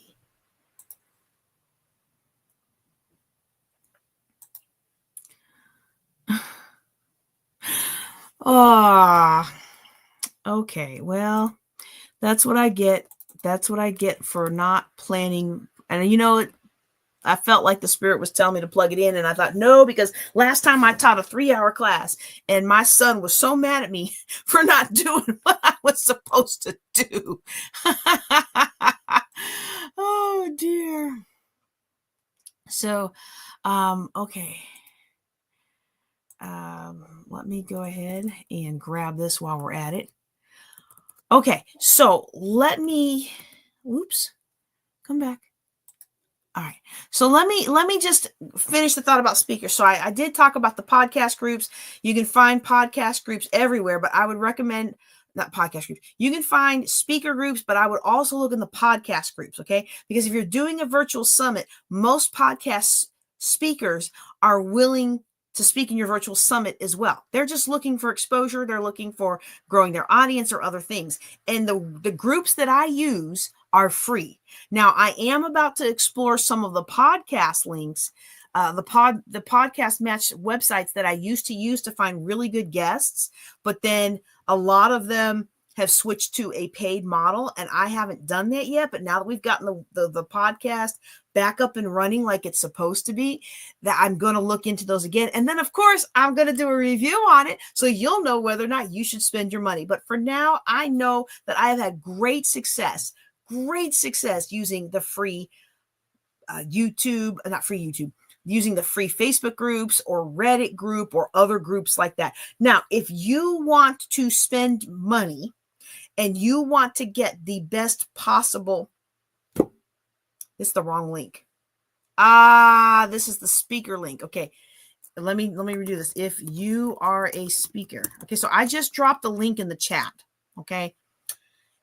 That link that I just dropped in the chat is for speakers. Okay. And so we'll see if it's going to pop up there. Let me go into that and get the link for conference planners, invitations, shareable links for planners. Let me copy that. Okay. And now, so I dropped this in there earlier. This is if you are a speaker. Okay. But I'm going to put in the one for planners. Okay. This link that I just put in is for planners. Now, Speaker Match, from what I understand, is free for planners. There's a cost for speakers, but it's free for planners. So if you want to go find speakers, you can use Speaker Match. You're going to have a higher level of speaker there. Now, you're also going to have speakers who are used to getting paid. So you don't have to pay them. You can put free, okay?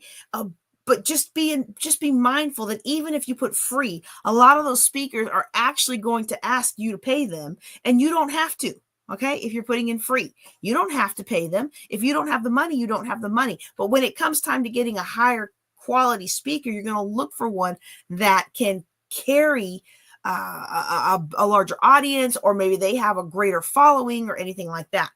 Now, just because I put in Speaker Match, I would be remiss if I didn't do one that's really been great for me. eSpeakers.com. I know I have a referral link for that. If you can search to find speakers, you can, why do I keep doing the Juneteenth one? I'm not trying to do the Juneteenth one. I'm trying to do me, my YouTube channel. You can search for speakers through eSpeakers, and it doesn't cost you to find a speaker. It does cost the speakers to be in eSpeakers. And if you book a paying job through eSpeakers, you do have a cut. But please, sir, please, ma'am, don't enroll to eSpeakers without talking to me, because even though I'm giving you the main link, you want to be able to get my link so that you can save some money on your pro account. Okay? All right, so that's finding speakers. Now let's talk about the sweet spot, okay? Y'all saw this slide earlier. Again, remember, let me go back. Let's see. Out of Oh my goodness. Okay, so out of the 5 different whys that we're talking about in this event, okay, there's more than that, but out of the 5 that we're talking about in this training, I am only focusing on revenue right now, okay? So I'm focusing on revenue, and one of the things we have to understand about revenue is what I like to call the sweet spot, okay? So what this graph represents is how much higher your price is. I probably should have put that on the graph, okay? So this x-axis is how expensive your product is. Book, whether it's a conference or anything like that, is how expensive it is. This y up and down axis represents how much profit you make. Okay, so if you're listening to me as part of the Ladies of Wealth podcast, or you are in the audio, I'm sorry. If you are listening to this as part of the Ladies of Wealth podcast and you're only doing audio, so you can't see the video, I encourage you to go out to YouTube so you can see it. It says revenue example sweet spot. It's a chart that has the x-axis and the y-axis, and at the lowest price points, you see that you're not making anything, maybe because this bottom section represents the expenses you have to overcome, right? Because we're not just looking at, this says revenue, but I'm also looking at profit. Again, I should change that and make that profit, okay? So, but you find a price where you start to make some profit, and keep raising the price, and you keep making more profit, and you keep raising the price, and you keep making more profit. And then you get to this hump in the curve, and this top of the curve represents your sweet spot, because what happens after the sweet spot is you start to raise your price even higher, and now you start to lose profit.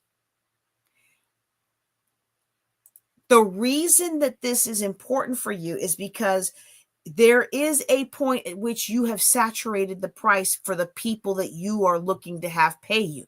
You raise up your price and you're going to make money. And what some people do is they say, oh, well, I raised my prices, made more money, so next year I'm going to double my prices. Well, maybe doubling your price might be on the other side of the sweet spot, and you might double your price. Now, if you look at the sweet spot, where's double to this?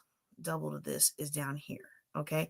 You might still make some more. Wait, let's see right here.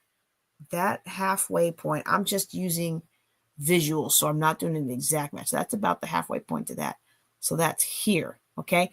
So if I double my price point from here and take it to here, notice that I do make a tiny percent of increase on this particular chart, but you've got to find what the sweet spot is. I'm still making more profit than I was back here, but I'm not making as much profit as I could be up here at the sweet spot. Okay. So, and then here's what happens. Because we think, oh, well, look, I doubled my price and I'm making more money, I'm going to double it again. Well, guess what happens? Boom. You're way out here where my graph doesn't show, and your revenue drops way down. Okay. You have to find your sweet spot. And you say, well, JJ, I don't know how to find my sweet spot. How do I know how much to charge for my tickets? How much do I charge for the add-ons? How much do I charge for the VIP electronic swag? Or how much do I charge for the VIP classes they might get if they sign up for VIP? Like, I don't know how much to charge for that. Well, I would say do your market research and look at people who do what you want to do, and then see what they're doing. And then you have to evaluate your name versus theirs, so that if they are actually doing a really good job, but they have a big name, well, I'm amazing, but I'm not going to pull the kind of income that Tony Robbins pulls in. I'm not going to pull in the kind of speaking fees that John Maxwell pulls in. Okay. So I'm going to be realistic about that, and we want to be realistic about that. Okay. We want to be realistic about that. All right. But that's our sweet spot, and we want to understand where our sweet spot is as we are planning. And sometimes that's just trial and error, but you can also see it when you can see what other people are doing. Okay. All right. So let's talk about different types of revenue streams, because what I've talked to you about, Hey there. Hey there. So glad you're on. Don't forget, I'm hoping that you will contribute. If you hang on, I'm going to show you how you can contribute for free to our Voices of Legacy anthology for Juneteenth. You got to put some of that poetry in this book. I'm telling you. All right. We've talked about some sources of revenue like tickets, but there's all kinds of different streams of revenue. Okay. If you're putting together a virtual summit and nobody knows who you are, maybe you don't want to charge the speakers, but maybe you do. You charge the speakers, you can charge the attendees, you can charge for advertising, you could charge for swag fees. And I say here, virtual and physical swag fees, okay? You can charge for a virtual summit. You can charge to have a swag box sent to your next event, to all the people that want to buy your next event. And what can you put in there? You can put things like really cool pens that you might have. You could put in there books that you've written. You could put in a whole lot of different things. You can get your speakers to send you things that you put in, and then you just need to make sure you charge enough to cover the postage. All right. That was my mistake the first time I did a swag box. I didn't realize that the Postal Service had gone up on their rates. And so I sold $40 swag boxes, and then to fill it was going to cost me a fair amount, but I wasn't trying to profit off the swag boxes. I was trying to put it chock full of stuff. Well, I didn't realize it was going to cost me like $20 to mail it. So you have to be careful about that. But if you do it right and you do your research and you actually go to the post office or the UPS or whoever you're using to mail it and go price that out beforehand, then you can set a price that will work for you and be a revenue stream instead of a revenue drain. Now you notice here it says virtual and physical destinations, okay? If you're doing a virtual summit, it might seem strange to have physical destinations, okay? But what you could do is sell physical destinations as part of your summit. Like, hey, if you really liked this summit, you're going to love going to Greece with us for the next one. You can sell into those kinds of things. So those are different revenue streams that you might be able to look into, okay? And remember, we just covered revenue. This is one of those situations where the why really does determine your path. And if you are looking for exposure or connections or credibility or to change lives or some other goal that you might have, make sure you come consult with me so we can chart a path forward for you. As you can see, I clearly don't have the time today to go through all of those revenue streams, but we will go through all of them in our follow-on workshop, okay? All right, before I tell you about the follow-on workshop, let me talk to you about filling seats, okay? Filling seats is a really touchy issue because sometimes we want to have, and again, this depends on your why you're having the event. This depends on your main goal. Sometimes we'd rather have a smaller, more intimate group because it's accomplishing another goal. Like we're trying to get connected to the people in the room, or we're trying to have people motivate them for great personal change, or we're trying to have some kind of, really experiential impact on their lives. You're going to have more experiential impact with a small Zoom of 20 people or a small Zoom of 12 people or a small Zoom of 8 people than you are going to have with a super large Zoom of 500 people. When you've got 500 people in the room, you can't even have the chat going really well because everybody's trying to connect with this person and connect with that person, and there's all the spam and nobody's paying attention, and the chat goes almost useless. So you have to really look at what it is that you want to do. And sometimes we stress out about filling seats without realizing that for every event that we are really led to put on, the right people will be in the room if we have done our part. Okay, so I'm going to show you some things that you can do for filling seats, but I don't want anybody wrapped around the axle on this. If you've done your part, And by done your part, I don't mean just put it out on Facebook one time, okay? Now, also by done your part, I don't mean just throw $1,000 of a Facebook ads out on it, because that's probably also not going to be very helpful for you, all right?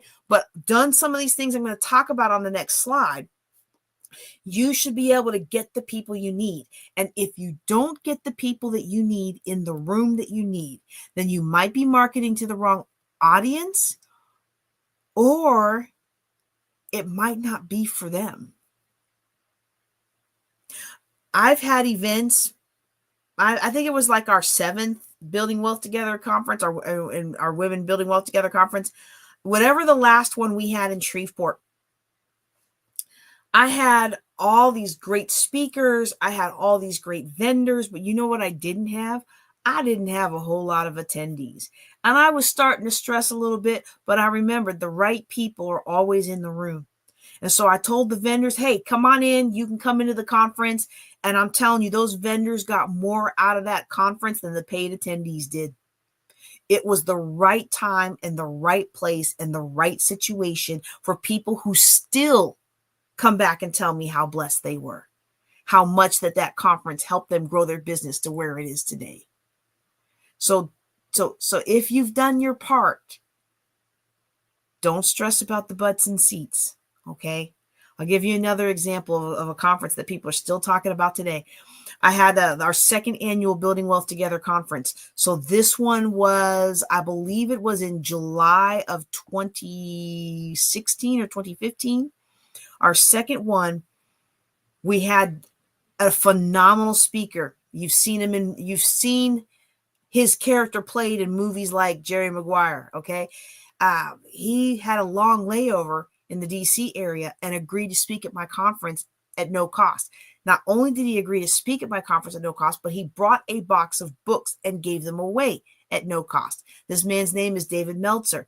He is somebody who's I've sponsored people to be in his coaching program. I'm in his coaching program. I don't go to it as often as I should, but I'm in his coaching program. And one of the things that I have found with him is he came into that conference and I was stressing, because this is a multi-millionaire. He had millions, lost them, and made them all again. And he works with Warren Moon on their sports marketing page. And this guy is just a phenomenal individual.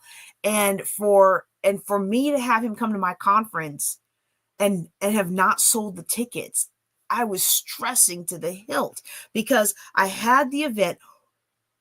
And then we had our event planned for months.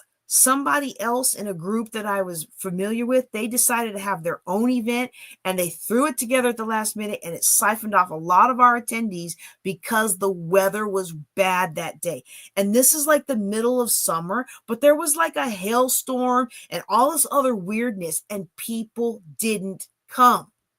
What we should have had 50 people come, I think we maybe had 10 or 12 or 15. And I'm now nursing a newborn. So I did my very first conference pregnant. Now I'm nursing a newborn. And so that's already embarrassing, because when you're nursing a newborn, when they're hungry, they got to eat, and we couldn't get them to take the bottle. So I had my poncho and I'm just sitting there trying to work the conference and nursing. And it was so embarrassing, because and I'm telling you, the man came in, they still talk about him 10 years later. They still talk about him 10 years later. And the way that he spoke changed how I speak and do all my keynotes to be far more relatable and far more effective. Okay. But I didn't have anybody in there, and I started to stress about butts and seats. And I was getting to the point where I was about ready to just give tickets away. And I tried one venue to give tickets away, and nobody even got a ticket. In fact, people emailed like, well, what, blah, blah, blah, blah, blah, blah, blah, asking a million questions. And I'm like, dude, it's a free ticket. So I said, forget it. Just going to have to go with what we've got. Y'all, what we had was the magical number. I can't even begin to express to you how powerful that little conference was. And there was a mom who drove her son down from New Jersey, and David took the young man and went off, and they got like an hour of one-on-one mentoring. My conference, it wasn't for me. It was for that young man. It was for the other speakers who we all learned that day that we needed to step up in our game and not do the high pressure sales, but learn how to really connect with people. Sometimes what you're doing, it's not, you had your goal, but the real goal, the real reason the Lord put it on your heart wasn't that goal. And I'm going to give you one more word, okay? Because some of you out there, it's not, maybe not your virtual summit. I'm pretty confident you're going to at least have one person in your virtual summit because you're going to invite me. All right. But I'm not going to charge you because you're on my class. I'm not going to charge you. You listen to my podcast. I'm not going to charge you. Okay. But some of us are going to put together virtual summits. We're going to put together virtual classes. We're going to put together a mastermind. We're going to put together a Zoom. And you know what? Nobody's going to come to that first or second one. And you're going to be so deflated. I'm going to tell you right now, if that happens to you, it shouldn't happen if you follow what I'm teaching. But if that happens to you, despite doing all these things that I've been teaching tonight, teach your stuff anyway. Hold your conference anyway. I remember doing my John Maxwell Mondays before, up until when he started doing Maxwell Mondays. I did Maxwell Mondays for about 4 or 5 years. And during lunch break, I would teach something from John Maxwell. And a lot of times it was the scripts I received from the John Maxwell team. And then we had a healthy attendance, but there were times when nobody was there. There were times where I would have my first Saturday classes and nobody was there. And you know what I ended up doing? I ended up teaching it anyway. I would set up a phone and record it and teach it anyway. And in doing that, I grew. So don't despise small beginnings. Okay? If you do what I'm showing you to do today, you should have plenty of people in there. It should be a great event. It should be wonderful. But if nobody's there, if nobody comes to your mastermind, teach anyway, record it, analyze yourself later, and extract from that any good you can that you can use in your marketing or use to better yourself. All right. So filling seats. All right. Sometimes you want to have ads, you want to bring in vendors. Two of my favorite, one very common one is to create that sense of urgency, like, oh, you're going to miss out. You're going to miss out. Okay. But two of my favorite ways to get people in an event is to offer a VIP level, whether I create something special for them, mail them some cool swag or not. And affiliate marketing, affiliate or word of mouth. Word of mouth is just people telling. So a lot of times you can get ambassadors for your event, but affiliate now, once you have affiliate, that's taking it to the next level, because an ambassador who's spreading with word of mouth, if you're not charging for revenue and you don't have any to pay for it, it's great to use ambassadors who are going to highlight your brand for you in exchange for maybe some marketing collateral or an opportunity to greet the audience for a minute or something like that, right? If you are charging for tickets, one of the most effective ways I have ever found to sell tickets is to offer an affiliate code. What an affiliate code does is, if I give you an affiliate code for my next conference, which for Juneteenth, you can get one. Once you register for your ticket, you can get an affiliate code that you can now invite others, okay? I give you your affiliate code link. This is so cool, y'all. I give you your affiliate code link. You post it on your social media. You send emails. You might even create a bit.ly and put it on postcards and hand those out to people. Every person who buys with your affiliate link gives you a percentage of the sales. Now, most of my courses, the affiliate percentage is about 50%. It's 25 to 50%, depending on the course, depending on the summit, depending on who's coming. And I always offer this to all of my speakers. Hey, even if it's a free summit, even if it's a free summit, we can sell the VIP packages, and if people come in for free, but they upgrade for VIP because their favorite speaker told them to, or if that speaker brought in people from their audience using their affiliate fee and they pay $100 for my VIP upgrade, they just made $25. I got a lot of things in that sentence. Let me say it again. Okay. If my speaker at this event takes their affiliate code and shares it with their audience, it could be a free event with free tickets. If that audience member upgrades to the VIP, now the speaker gets the affiliate cut of what that person in their audience bought. And so if it was $100 ticket, that speaker just earned $25. And one of an even more effective way to do this, y'all, we all like to do the freemium model, free 99, get in here for free, and then we'll upsell you. But sometimes it can be more powerful to have a paid model and then allow your speakers with their affiliate code to tack on a coupon code that makes their audience, their friends and family, be able to come for free. So then they come for free, and then if they upgrade, you see what I'm doing here? They get the coupon code that makes their cost zero, but then they upgrade to the VIP, and now that speaker made money, you made money, and the audience member has an upgraded experience of your event. That's a triple win, y'all. You know I love the win-win-win. Okay, so those are just some things that you can do. I really do like affiliate marketing when you can afford to do so. Okay, all righty. So that's filling seats. And I do want to warn you about something. Oh my goodness, my time is ticking and I still need to do Juneteenth. Okay. Yikes. Okay. I do want to warn you about something. Okay. I want to, oh, wait a second.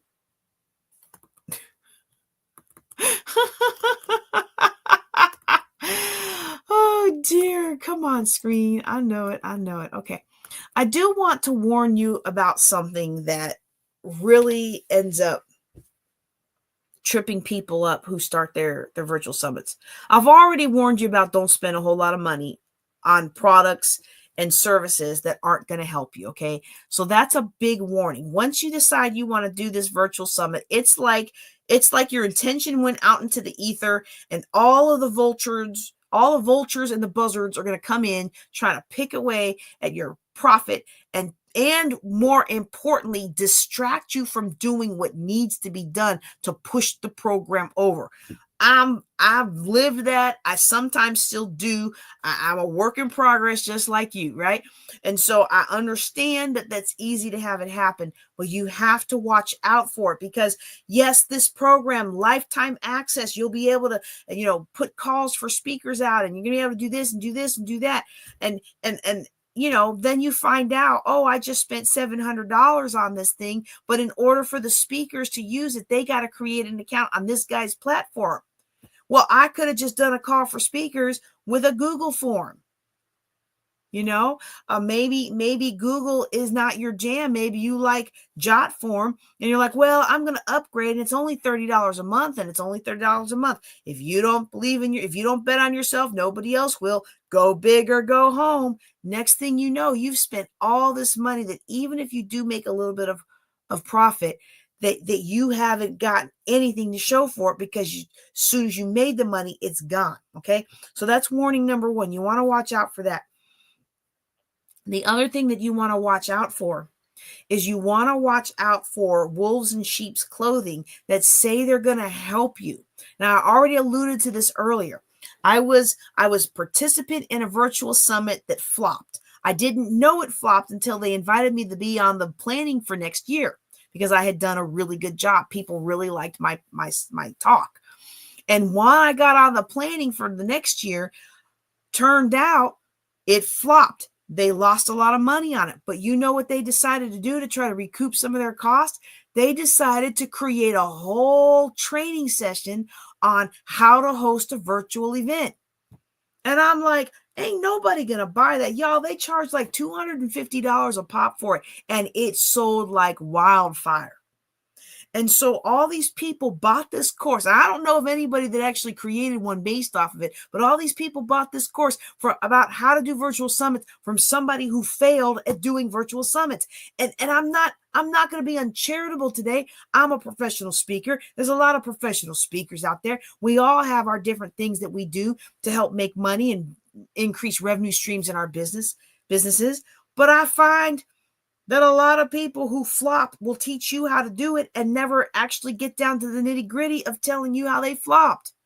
and they'll tell you what to do, but they won't give you the goods on how to do it because they honestly don't know. They're regurgitating to you what they paid for somebody else's class, and it didn't work for them, but it sounded good to them, so they're going to give it to you, and now you're going to lose time and you're going to lose money.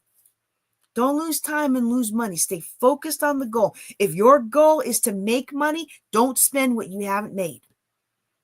Now, if your goal is to make money and you've got a seed starter savings to make money with, okay, fine. You got $200, you got $500, you got $1,000, you got $10,000, whatever it is for you that you're going to use as seed money, put that in your budget. Make sure that you've got it accounted for. Make sure you have it saved up, and then plan what you're going to spend on. I need this much for the Zoom. I need for the enhanced Zoom with more people. I need this much to acquire the cool pens I'm going to send to everybody in their swag bag or their swag box. I need money for t-shirts to do that initial order so I can show them what it looks like. Like whatever it is that you want to do, make sure you plan it out beforehand, so that you are not caught up and swept in the, oh, this is going to be great. Oh, this is going to be great. And I love it. I love when I talk to marketers on the phone because they are so good at what they do. And I was talking to one guy, and the next thing I know, he had me making $50,000 a pop at this thing. And I thought to myself, now, wait a second. I have spoken at other people's virtual summits enough to know I am not making $50,000 out of these people, y'all. And that person, so I didn't do what they were wanting me to do. But when the push came to shove, I noticed that even on their own channels, even in their own Facebook group, they had 1, maybe 2 views. Whereas if you look at my virtual summits, we've got thousands of views. I think our highest grossing one was our highest number was either Juneteenth from last year or the Chicago year, or it was a Ladies of Wealth one. One of them, we got like 10,000 views in the first day, And so as opposed to this other person who's trying to sell me on $50,000 and I'm going to make all this money, and they had like 1 or 2 views, period. Dot. All right. So some next steps for you that I want you to consider taking. Okay. I want you to consider learning from me, someone who has 10 years of winning at virtual events. Okay. Someone who is there on your side and is ready to show you the good, the bad, or the ugly. I should have made this lady a picture of me, but I feel like she's so serious, it does convey the good meaning. Now, if this is you, I want you to text "I'm in." If this is you, if you want to dig more into virtual summits, I want you to text "I'm in" to 254-454-HOPE. And when you do that, I'm going to add you to the wait list for the same class that we advertised last week. How to build a business in just 2 hours a day. We already got initial people registered at our super special deal last week. And now you can come into this class and be registered for a very super special price. The final price for this is going to be $99. But if you text "I'm in" tonight, your price is only going to be $19 when I invoice it. Okay. So I've still got to finish creating the course and figuring out which layouts and things we want to use and how we want to proceed forward. And most of that heavy lifting is done. I just need to finalize that in the next couple of days. But you want to get in before I finalize all that. Because once I finalize all that, guess what? The price is going to be $99. And so you want to text "I'm in." If you're going to come in, you're going to come in for $19, and you are going to get the value ladder workshop that we talked about last week. Okay. You're going to get the value ladder workshop that we talked about last week. You are going to get the I don't even know what I'm calling this. You're going to get the what you can do analysis. I know that's not the official name. I forget what I wrote down that I was going to call it. Something really cutesy, right? But that's what it is. The what you can do analysis. We're going to actually sit down and look at what it is you're trying to do. We're going to look at whether or not you've got your purpose refined and what steps we can work on together to do that. as a preparatory for the event. And then when we get to the event, we're going to do the value ladder together. We're going to create your value ladder and create some products for you. And then with you, not for you. And then we're going to also look at the what you can do model and figure out what some good next steps are going to be for you. Okay. And then what we're going to do is we're going to work with everybody in the room to put together a virtual summit. And you will say, well, I don't need to do a virtual summit for my business. But if you've been trying to grow your business, if you've been playing it in your comfort zone, a virtual summit is a great way to get out of your comfort zone. So I am not asking you to if you're listening to me, you're already in, you might be like, wait, I don't want to do a virtual summit. I'm asking you to do a virtual summit with me because it's going to push you outside of your comfort zone and it's going to unlock new opportunities. It's going to push you outside of your comfort zone and it's going to unlock new opportunities. All right. All right. And so I encourage you to do that again. You can text I'm in the 254-454-HOPE. And that way you will be able to participate in what we are doing. Okay. All righty. I do believe that's it. Yep, that's it. Now, did that say Juneteenth speaker? Oh, it sure does. Oops. Well, okay. So what I'm going to do now, I am going to do a Juneteenth broadcast, but I need to end this one or the AI won't work. I only get 2 hours. So, and then if I do the Juneteenth broadcast, it won't save because I'm going to be over my limit of stuff.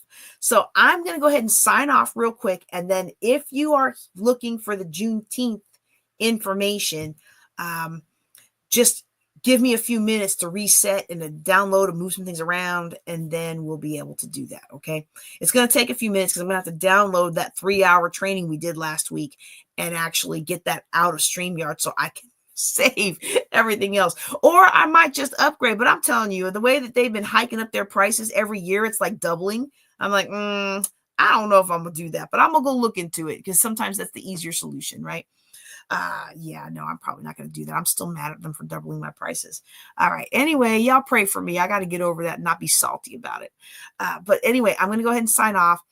If you are listening to me again as part of the Ladies of Wealth podcast, I hope you've enjoyed what I have presented with you today. And I hope you will text I'm in and join me for this class. Once we get the course fully built out, all the people who are in, we will invoice everybody who needs to be invoiced, and then we will collectively pick the best couple of dates to cover this material. I'm realizing that this is not going to just be a one-day thing. It's actually probably going to turn into a 2 or 3 day thing because I have so many more things I want to share with you.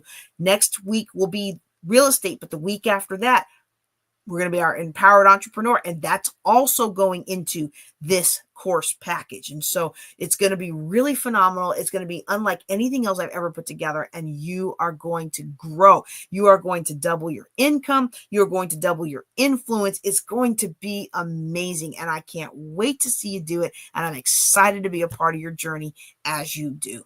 So make sure you join us on Thursday nights so you get first dibs of whatever it is that we're putting on the podcast. I'm JJ Conway. Thank you for watching. Take care and be blessed. And, well, actually, I should just end that. All right, let me try that again. Bye, y'all. I'm JJ. Thanks you. I'm JJ Conway. Thank y'all for watching. Or if you're listening as a podcast, thank you for listening. Y'all take care and be blessed.